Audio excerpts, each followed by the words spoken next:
Quando falamos nas aulas sobre financiamento da Seguridade Social, nós aprendemos vários conceitos aplicados ao direito previdenciário, como o salário de contribuição. Nós vimos quanto que, a depender do valor do salário de contribuição e a depender da categoria de segurado, é aplicado de percentual sobre o salário de contribuição para gerar a contribuição previdenciária, que será utilizada no cálculo do valor dos benefícios. Nós aprendemos que esses salários de contribuição, que essas contribuições previdenciárias devem ser atualizadas antes de efetivamente entrarem no cálculo dos benefícios. Vimos também que os salários de contribuição dentro de um período básico de cálculo, contados de julho de 94 em diante, ou se iniciou-se as contribuições posteriormente a essa data, é do início dessas contribuições em diante, e que para encontrarmos o valor dos benefícios é preciso, primeiro, encontrar o valor do salário de benefício, consistente numa média aritmética simples de todas as contribuições dentro do período básico de cálculo. A partir daí, vão ser incididos alguns coeficientes sobre o salário de benefício para encontrarmos a renda mensal inicial, ou seja, o valor de cada benefício, de acordo com as regras que nós vimos lá no artigo 26 da Emenda Constitucional número 103 e que nós iremos ver também em outros dispositivos, tanto da Lei 8.213 quanto do Decreto 3.048, quando formos falar de cada uma das espécies de benefícios. Vimos que, ao aplicar o coeficiente sobre o salário de benefício, nós temos o valor do benefício. Coeficientes que pode ser de 91% no caso da aposentadoria por incapacidade temporária, de 50% no caso do auxílio-acidente, de 100% no caso da aposentadoria por incapacidade permanente decorrente de um acidente de trabalho, doença do trabalho ou doença ocupacional. Então, chegamos ao valor do benefício. Só que agora nós vamos ver o reajustamento do valor desses benefícios. Ora, a Constituição Federal, ela garante, por meio dos seus princípios, que esses benefícios previdenciários eles devem ser reajustados. Uma reflexão que nós temos que fazer é que o reajustamento ele tem índole constitucional, ele tem um mandamento constitucional como sua razão de ser. Quando lá no artigo 194 da Constituição Federal, no parágrafo único e no inciso 4, ele diz que compete ao poder público, nos termos da lei, organizar a Seguridade Social com base nos objetivos de irredutibilidade do valor dos benefícios, nós podemos fazer a seguinte análise. Bom, se os benefícios não podem ser reduzidos, por óbvio, se eu tenho um aumento do custo de vida, se as coisas que a gente precisa comprar para se manter elevam de preço, se eu não reajustar o benefício, na prática eu estou reduzindo o seu valor, porque eu estou reduzindo o poder de compra que eu tinha com aquele benefício se ele não for reajustado. Da mesma forma, o artigo 201 da Constituição, no parágrafo 3º, ele fala que todos os salários de contribuição considerados para o cálculo de benefício, ou seja, considerado para o cálculo do salário de benefício, onde ao se inserir uma alíquota vai gerar o valor da renda mensal do benefício, eles serão devidamente atualizados na forma da lei. Justamente porque, imagine você, ao longo de 30 a 35 anos, as contribuições vertidas para a Previdência Social, se elas não fossem atualizadas, se esses salários de contribuição não fossem atualizados para a data onde vai ser concedido o benefício, por óbvio, nós teríamos também uma redução do valor do benefício indiretamente. porque ao longo dos anos as contribuições que foram feitas, se elas não forem reajustadas, não vão refletir o poder de compra atual. E o parágrafo 4º, lá do artigo 201, diz que é assegurado o reajustamento dos benefícios para preservar-lhes em caráter permanente o valor real. Percebem? Conforme critérios definidos em lei. Que lei é essa que tanto o parágrafo 3º quanto o parágrafo 4º se referem, que garante não apenas a atualização dos salários de contribuição para a origem do valor do benefício, quanto após o benefício ser concedido com aquele valor já garantida a atualização dos salários de contribuição, que eles venham a ser novamente e periodicamente reajustados para lhe garantir o valor real. Que lei é essa? Todos nós já conhecemos de cor e salteado, que é a Lei 8.213 de 91, que aprova o plano de benefícios da Previdência Social. E lá no seu artigo 41A, a Lei 8.213, ela diz como será feito esse reajustamento do valor dos benefícios. Ela diz que o valor dos benefícios em manutenção será reajustado anualmente na mesma data do reajuste do salário mínimo, pro rata, de acordo com as suas respectivas datas de início ou do último reajustamento, com base no Índice Nacional de Preços ao Consumidor, INPC, apurado pela Fundação Instituto Brasileiro de Geografia e Estatística, IBGE. Vamos entender isso aqui por partes, pessoal. Então vejam que a lei já determinou a frequência com a qual o valor dos benefícios será reajustado. Vai ser anualmente. E quando do ano? Em que período do ano? Na mesma data do reajuste do salário mínimo. O que normalmente ocorre, pessoal, no mês de janeiro, tá? Então, toda vez que o salário mínimo for reajustado, o valor dos benefícios também será reajustado. Pro rata. O que significa pro rata? Proporcional. Às vezes nós temos um benefício que é concedido no fim do ano. Então ele vai ter esse reajuste considerando-se aqueles meses proporcionais. Tem benefício que é concedido no meio do ano. Então esses aumentos integrais, que são justamente a aplicação do índice, ele será feito pro rata, proporcional, de acordo com o mês em que os benefícios foram concedidos. Ok? De acordo com as suas respectivas datas de início ou do último reajustamento, com base no INPC. Este é o índice que se aplica não apenas ao reajustamento dos valores dos benefícios, mas também em relação aos demais benefícios, quando a legislação ela fala que aqueles benefícios serão reajustados conforme os demais previstos no RGPS. É justamente este índice que será aplicado para que o valor dos benefícios permaneça, né, com o seu valor real e mantendo o poder de compra dos beneficiários.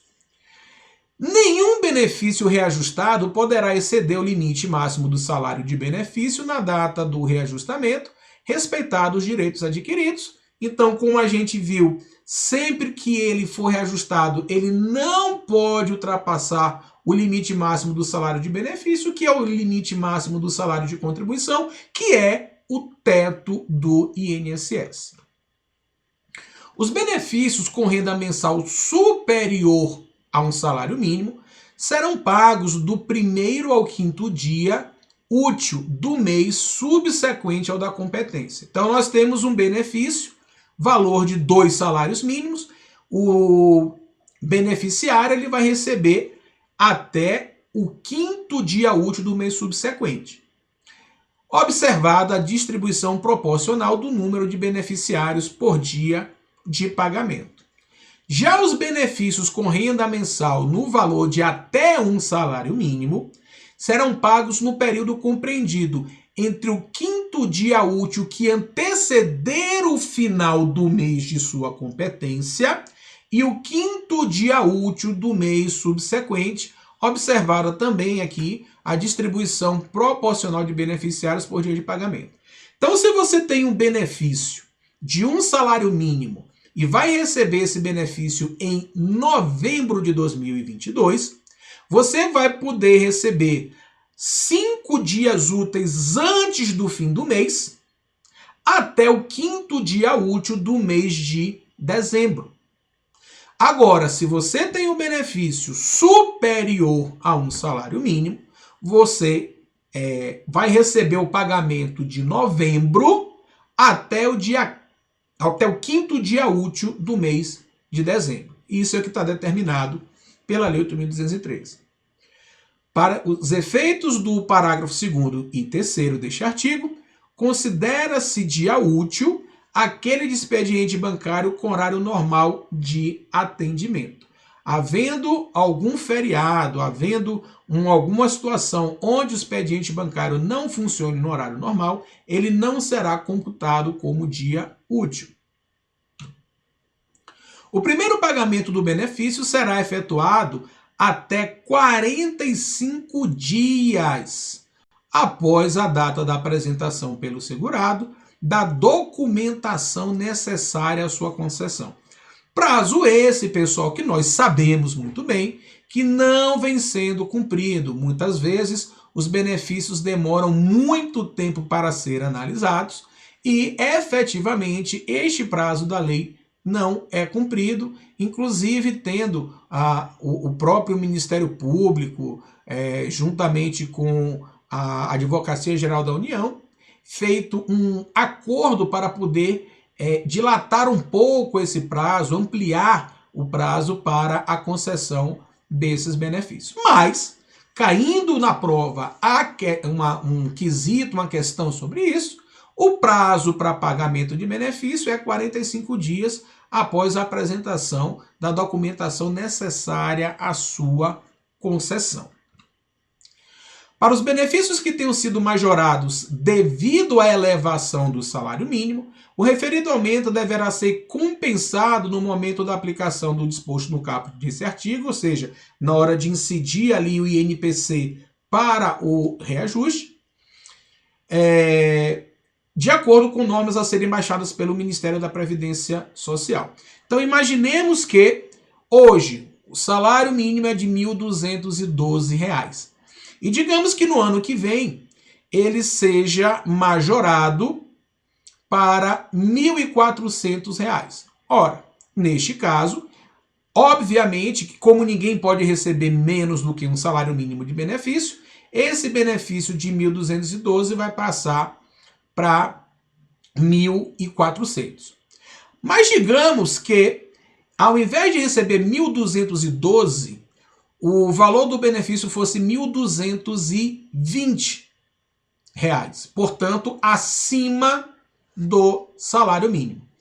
E na aplicação dos benefícios, nós vamos ver que os benefícios de valor mínimo, eles têm um percentual de aumento maior do que os benefícios superiores ao salário mínimo.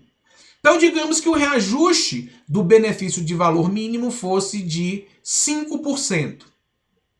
Já o benefício superior fosse de 1,5%.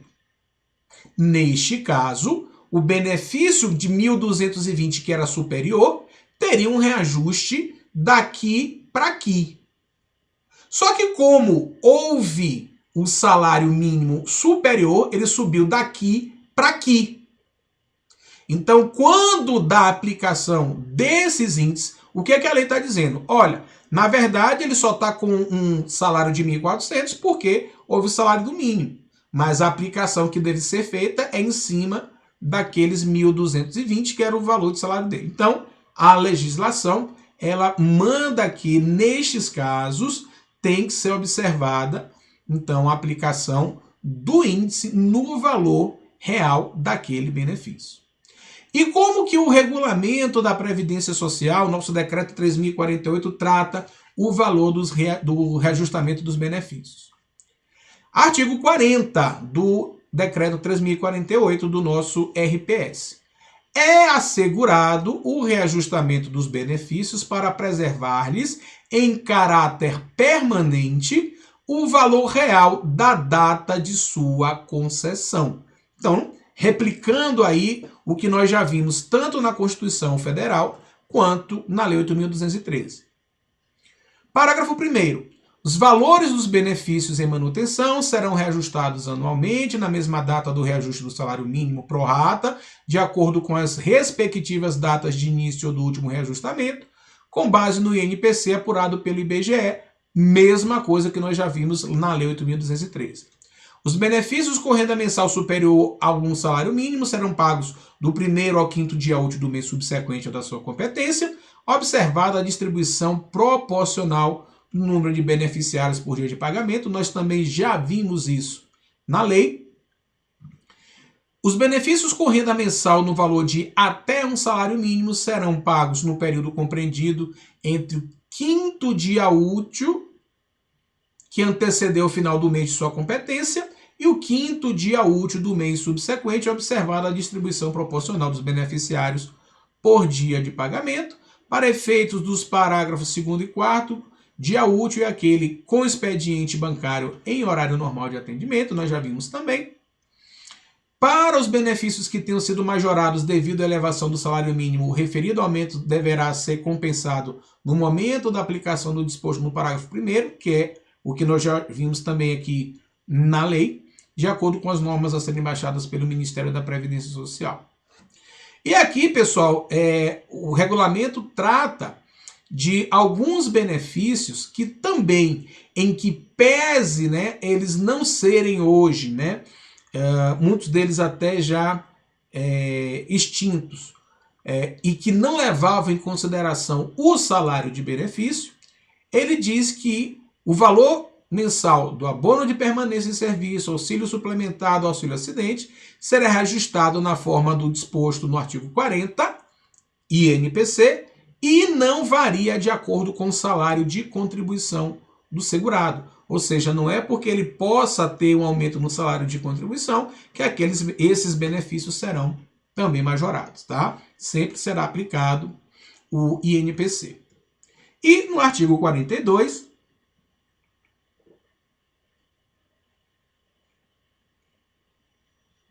nós vimos que nenhum benefício reajustado poderá exceder o limite máximo do salário de benefício na data do reajustamento, respeitados os direitos adquiridos e nem inferior ao valor de um salário mínimo. Beleza? Parágrafo único. O auxílio acidente, o abono de permanência em serviço. Vamos tirar aqui o auxílio acidente, o abono de permanência em serviço, o auxílio suplementar, o salário família e a parcela a cargo do regime geral de previdência social dos benefícios por totalização, concedidos com base em acordos internacionais de previdência social, poderão ter valor inferior ao do salário mínimo, e nós já vimos isso no bloco passado, quando nós fizemos ali uma relação dos benefícios que podem ser superiores ao limite máximo, no caso do salário maternidade da empregada e no caso dos 25%, 25%, né, no caso da aposentadoria por incapacidade permanente para aqueles que precisam de auxílio permanente de terceiros, e esses benefícios que nós também já falamos podem ser inferiores ao valor de um salário mínimo, beleza? Bom, gente, visto isso, a partir de agora, nós vamos começar a aprender sobre os benefícios previstos no plano de benefícios da Previdência Social, lá na Lei 8.213, e também no Regulamento da Previdência Social. Vamos iniciar, então, falando dos benefícios devidos aos dependentes, como nós já vimos, né? As prestações são benefícios e serviços, Os benefícios são os valores pagos em pecúnia, em dinheiro, e os serviços que não são pagamentos em dinheiro, mas são disponibilizados tanto aos segurados quanto aos dependentes. Primeiro benefício que é devido ao dependente é a pensão por morte. Nós tivemos, após a emenda constitucional número 103, algumas modificações, sobretudo em relação, como nós já vimos, ao cálculo dos benefícios, alguns benefícios também em relação à nomenclatura, e a emenda, ela delegou à lei e à lei complementar regulamentar muitos pontos. A Lei 8.213 ela ainda não foi atualizada para se adequar ao que foi previsto lá na emenda 103. Porém, o Decreto 10.410 de 2020 fez uma reforma no Decreto 3.048 e trouxe já algumas situações atualizadas, tá? Em relação à pensão por morte e ao auxílio reclusão, nós tivemos também em 2019, por meio da Lei 13.846, algumas modificações, tá? Então a gente vai tratar de todas essas modificações quando falarmos dos benefícios a partir de agora, com aquilo que está no Decreto 3.048, que já está inclusive mais atualizado em relação à própria Lei 8.213. E aí nós vamos poder abarcar todos os assuntos de maneira atualizada, conforme está lá no nosso edital. A pensão por morte, pessoal, quem tem direito? Os dependentes do segurado que falecer aposentado ou não. E aí nós nos lembramos lá de quem são os dependentes, classe 1, classe 2 e classe 3. A classe 1 exclui a classe 2, a classe 2 exclui a classe 3. Classe 1, cônjuge, companheiro, filho menor de 21 anos ou se acima de 21 anos, inválido ou com deficiência mental, deficiência grave, né? E eles concorrem entre si no recebimento do benefício de pensão por morte. Todos esses dependentes da classe 1. Se o segurado, né, ele vier a perder a qualidade antes do óbito, nós vimos que os dependentes não terão direito ao benefício. Ele só dará ensejo à concessão de um benefício se ele vier a perder a qualidade antes do óbito, se ele, quando do óbito, ele já tinha requisito para uma aposentadoria, e aí nós vamos ver, e aliás, só relembrando, nós já vimos que a qualidade de segurado ela não será considerada, né, a perda da qualidade não será considerada para as aposentadorias por idade e por tempo de contribuição em especial. Então, se o segurado cumpriu as regras para a concessão da aposentadoria, não a requereu, veio então parar de contribuir a ponto de perder a qualidade de segurado e ele vier a falecer, neste caso, por ter atingido os requisitos legais para a concessão da aposentadoria, ele dará direito aos seus dependentes receberem a pensão. Ou, se ele tiver um requisito, né, legal, os requisitos legais também atingidos para a concessão de um benefício por incapacidade. Como que haverá uma identificação deste requisito para um benefício por incapacidade depois que ele morreu? Isso será feito por meio de documentos médicos, laudos médicos, relatórios médicos, atestados, enfim, que serão analisadas pela Perícia Médica Federal para identificar se no período em que ele estava contribuindo ou se no período em que ele estava no período de graça, havia ali então uma incapacidade temporária ou permanente que daria ensejo à concessão de um benefício por incapacidade. Então, neste caso, ainda que ele tenha perdido a qualidade posteriormente, ainda assim os seus dependentes terão direito à pensão por morte. Carência. Nós vimos que os requisitos básicos para as concessões de benefícios da Previdência Social são qualidade de segurado e carência, regra, e existem algumas situações onde não se exige qualidade de segurado, como é o caso das aposentadorias por idade e tempo de contribuição especial, e em algumas situações onde não se exige carência, como nos casos dos benefícios acidentários, no caso do auxílio acidente, dentre outros. E a pensão por morte é um desses benefícios que fogem à regra de exigibilidade da carência. Então, a pessoa não precisa ter um número mínimo de contribuições, no caso o segurado, para que ele origine uma pensão por morte para os dependentes. Ele pode ter feito uma única contribuição e veio a falecer. Ele tinha qualidade de segurado, o benefício será concedido aos seus dependentes. Quando que se inicia o pagamento da pensão? Qual é a DIP, data de início de pagamento? Nós tivemos uma alteração recente pela Lei 13.846, que está refletida lá no artigo 105 do Regulamento da Previdência Social, que diz que a pensão por morte vai ser paga desde a data do óbito, no caso de filhos menores de 16 anos, como dependentes, quando este benefício for requerido até 180 dias após o óbito. A pessoa morreu, tem um dependente menor de 16, os responsáveis, têm até 180 dias para requerer o benefício e receber desde a data do óbito.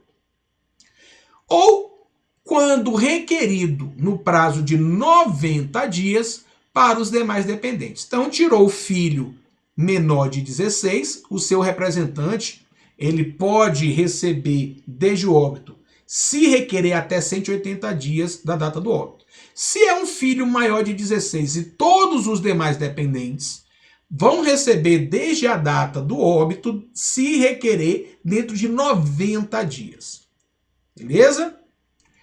E se não for requerido o benefício dentro desses prazos? 180 dias para o menor de 16, 90 dias para os demais dependentes. Ele vai receber da data do requerimento. Ok? Neste caso, a data de início de benefício vai ser na data do óbito. A data de início do benefício é sempre na data do fato gerador do benefício. E, nestes casos, como foi requerido após os prazos estabelecidos para receber o pagamento desde o óbito, vai se fazer o reajustamento desses valores e vai pagar lá na data do requerimento e não será feito nenhum pagamento no período anterior, quando não respeitados os prazos aqui acima de 180 e 90 dias. Ok? E também no caso de decisão judicial, na data da decisão judicial, no caso de morte presumida. Vamos falar daqui a pouco sobre morte presumida, o que é e qual o prazo de recebimento desta pensão no caso de morte presumida. O exercício da atividade remunerada, inclusive na condição de microempreendedor individual, não impede a concessão ou a manutenção da parte individual da pensão do dependente com deficiência intelectual, mental ou grave. Não é porque essa pessoa que atestadamente é uma pessoa com deficiência, e isso vai ser apurado em uma análise biopsicossocial com equipe multidisciplinar, tá? Não é por conta disso que ele vai deixar de receber a sua cota de pensão por morte, beleza? Perda do direito à pensão por morte. Quem não tem direito a receber pensão por morte? São dois casos. O primeiro é daquele que é condenado criminalmente por sentença transitada em julgado, como autor, coautor ou partícipe de homicídio doloso, ou de tentativa desse crime cometido contra a pessoa do segurado, ressalvados os absolutamente incapazes e os inimputáveis, porque não tem justamente o domínio das faculdades mentais necessárias para discernir. Então, se uma pessoa quer matar o segurado, né, um dependente quer matar o segurado somente para receber a pensão, se isso for apurado no âmbito do Poder Judiciário e tiver uma sentença com trânsito em julgado, efetivamente determinando que ele é autor, coautor ou partícipe deste homicídio ou da tentativa deste crime, ele não terá direito à pensão por morte. E caso ele venha recebendo, ele vai ter essa pensão cessada e de imediato.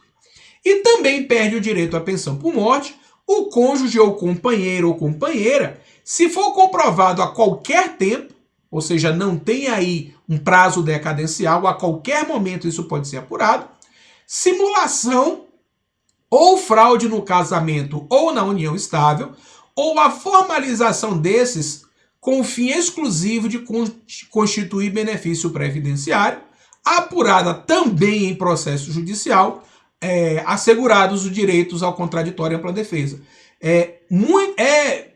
Não vou dizer que é muito comum, mas lá no nosso dia a dia, atuando tanto no INSS quanto no Conselho de Recursos, já apuramos situações onde a pessoa estava, né, no leito de morte, no hospital, já não estava nem mais em gozo das suas faculdades mentais, e foi feito lá um casamento com o segurado na cama, né, simplesmente para que quando ele falecesse, a pessoa tivesse, então, a condição de cônjuge ali para poder receber a pensão. Então, isso não é mais permitido pela legislação desde 2019. Não havia até então nenhum impedimento legal que isso acontecesse, mas ficava muito evidente que o único motivo do casamento nesses casos era constituir benefício previdenciário. Isso sendo apurado hoje em processo judicial, não haverá mais o direito à pensão por morte. Na próxima aula, vamos continuar falando de pensão por morte e adentrar aos seus detalhes. Um grande abraço a todos.